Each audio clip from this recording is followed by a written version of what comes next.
if a Muslim becomes a non-Muslim. It's only in the Islamic state of law if that Muslim who becomes a murtad and then propagates his new faith and deceives the people, that's the time this penalty is put. The punishment for such a murtad in an Islamic state, it is death. So let's talk about the death sentence in Islam for apostasy.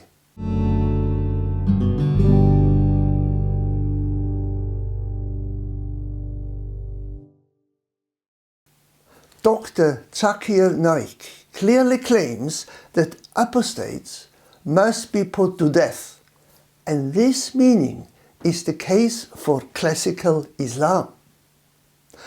But do all Muslims interpret and practice this teaching in the same way? Let's hear what Dr. Shabir Ali teaches on this matter. As for the Quran, in fact, it is clear from the Quran that there should be no compulsion in religion. The Quran in Surah 2, verse 256 says, La ikraha fid din. There is no compulsion in religion. And that's a pretty definite statement. It is. Right? It is. In fact, it's a very strong statement. So when it says La ikraha, with the same A ending here, this is also an absolute negation. There is to be no compulsion in religion. So when it's so absolutely negated, and now we look on the other hand and we say that if you are compelling a person to remain a Muslim on pain of death, then you're doing compulsion. So you're going against what the Quran says. Now, my dear Muslim friends, what is your opinion on this issue? Do you believe, like Zakir Naik, that apostates, people who like to leave Islam, must be put to death?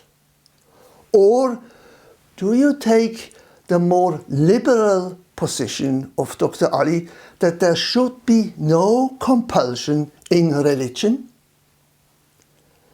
Please write your opinion below in the comment section.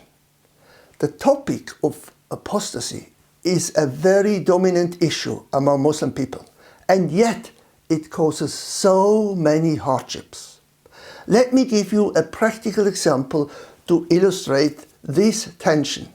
I once met a Muslim leader, and he explained to me very proudly that Islam is such a wonderful religion with total religious freedom.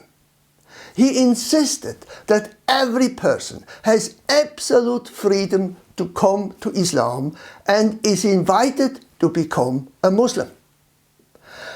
I looked at my Muslim friend and said to him, "Oh, this is wonderful to hear. But let me ask you a question. Imagine a person hears about Islam, comes to the mosque and accepts to become a Muslim. But after about 3 months, this person is no longer satisfied with Islam and decides to leave Islam and become a Hindu. How would you react?" Now the Muslim leader looked at me and said seriously, "Oh, this is very bad. And this person cannot do this. He has 3 days to reconsider, and if he does not stay with Islam, he must be killed. It is not allowed to leave Islam." To my astonishment, my Muslim friend has no problem accepting his understanding as being total religious freedom. I try to challenge this by asking the question, but is this really total religious freedom if you kill people who are not happy with Islam and decide to join another religious group than Islam? Dear friends, what do you think? What is your understanding of religious freedom? Would you agree with this Muslim leader and his view of religious freedom? The act of apostasy in Arabic, irtidat, means turning back or leaving the religion of Islam for another religion. During Muhammad's and the Caliph's lifetimes, several Muslims left the faith and were either killed outright or given a few days to return to Islam. The Quran and the Hadith both teach that the punishment for apostasy is death. The Hadith is very clear on this issue, since according to Sunni Sharia, a male apostate, called murtad in Arabic, has 3 days to reconsider the decision, and if he does not recant, he must be killed. A female apostate is not subject to capital punishment, but may be kept in confinement until she recants. If a boy under age apostatizes, he has not to put to death, but is imprisoned until he comes to full age. If he continues in unbelief, then he must be put to death.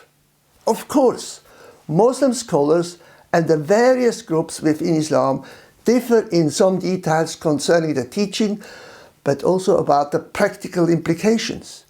We have just seen that in the 2 different positions Zakir Naik and Shabir Ali take. This Islamic law of apostasy is cruel, outdated and against human rights. As such, it is often not applied by the Islamic State directly, but rather through the religious leaders or family members. In the Article 18 of the Universal Declaration of Human Rights, we read, "Everyone has the right to freedom of thought, conscience and religion. This right includes freedom to change his religion or belief, and freedom either alone or in community with others and in public or private to manifest his religion or belief in teaching, practice, worship and observance." Now let's read in contrast Article 306 of the Mauritanian Constitution. It says there, "If a Muslim is found guilty of the crime of apostasy, either through words or through action, he will be asked to repent during a 3-day period.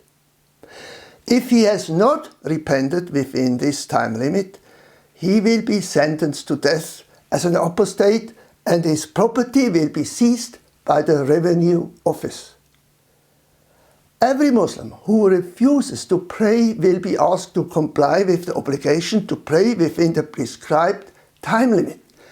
If he persists in his refusal, he will be punished by death." More than 20 Muslims, majority states, have laws that punish apostasy by Muslims to be a crime, some de facto or de jure.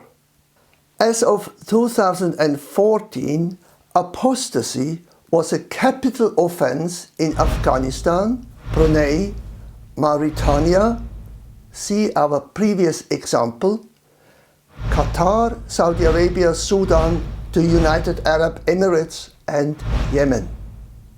The interesting thing is that the Quran seems to proclaim religious freedom, and this is the reference I have heard many times from Muslims. It is in Surah 2, verse 256.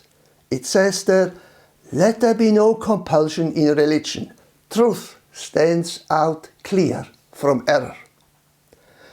However, again, this verse is seen in a one-way fashion, similar to the Muslim leader who explained to me his understanding of religious freedom, which is that everyone has absolute freedom to come to Islam and accept Islam.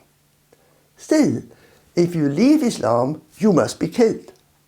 Another verse in Surah 4, verse 137, it says that Allah will not forgive those who change their religion. Those who believe, then reject faith, then believe again and reject faith and go increasing in unbelief. Allah will not forgive them nor guide them on the way. But the verse in Surah 9, verse 5 speaks a clear language, namely that pagans shall be killed. It says there, "But when the forbidden months are past, then fight and slay the pagans wherever ye found them, and seize them, beleaguer them, and lie in wait for them." So what do you think about punishing apostates? Should they be killed? Or do you rather agree with the international human rights that every person should be free to choose their religion and there should be no compulsion in religion? Let us know your thoughts in the comment and let's have a fair and sober discussion on this topic. If you find this lecture helpful, please like this video. Also, subscribe to this channel if you want to receive regular updates about new lectures and videos. If you have specific questions, you can write them in the comments and I will be pleased to answer them. You can find more information in my book and download an ebook version for free on our website. See you again soon. Good day and God bless you.